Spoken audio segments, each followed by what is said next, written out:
ना जाने ऐसी कौन सी खता हमसे हो गई है जिसकी हमें सजा मिल रही है। वाह वाह वाह वाह, क्या बात कर दी यार। ना जाने ऐसी कौन सी खता हमसे हो गई है, ये कहो ऐसी कौन सी खता है जो मुझसे नहीं हुई है। हर तरह की खताओं में, हर तरह की बुराइयों में, अखलाकी खराबियों में डूबे हुए हम, और हमें हमारे गुनाह याद नहीं आ रहे, हमें हमारी खता याद नहीं आ रही। तुम्हें गाली देना तुम्हारा याद नहीं आ रहा, गीबतें करना तुम्हें याद नहीं आ रहा, गाने बाजे सुनना याद नहीं आ रहा, फिल्में ड्रामे देखना याद नहीं आ रहा।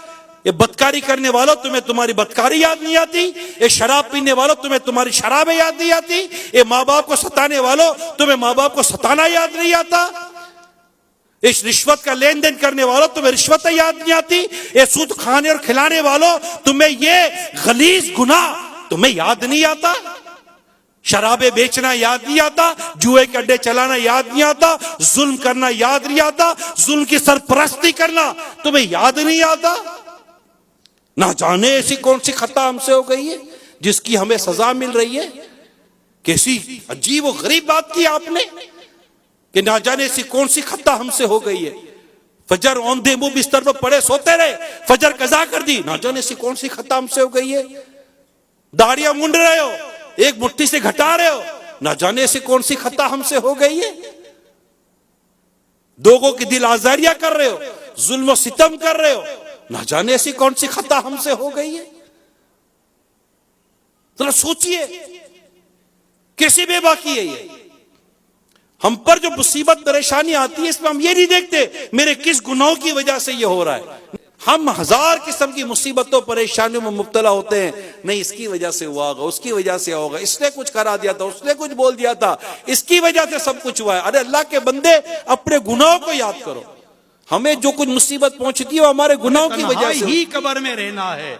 उस कब्र का सोचे तो सही है, उसके अंधेरे का, वो अंधेरा उजाले में कैसे बदले। जो कफन पहन कर गए वो कफन जन्नती कफन में कैसे बदले।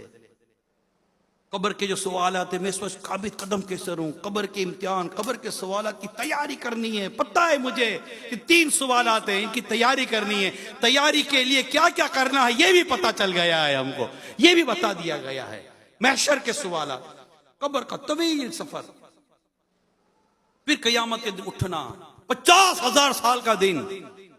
आला हज़रत ने क्या खूबसूरत बात कही है, फिक्रे माश बदबला, फिक्रे माश बदबला, होले माश जा गुजा, लाखों बला में फंसने को रूह बदन में आएगी, रूह बदन में आएगी। फिक्रे माश, हमारे उस्ताद साहब रहमतुल्लाह ताला अलैह फरमाया करते थे, ये फिक्रे माश बदबला, उससे पूछो, उससे पूछो जिसको एक सिक्का भी हराम का नहीं चाहिए, जिसको तकवे का रोजगार चाहिए, जिसको तकवे का पैसा चाहिए, जिसको तकवे का निवाला चाहिए, जिसको हलाल का लिबास चाहिए, जिसको एक एक जर्रा हलाल का चाहिए, उससे पूछो फिक्रे माश बदबला कि इस पुरफितन दौर में हलाल रोजी कमाना कितना मुश्किल काम है, नामुमकिन नहीं है।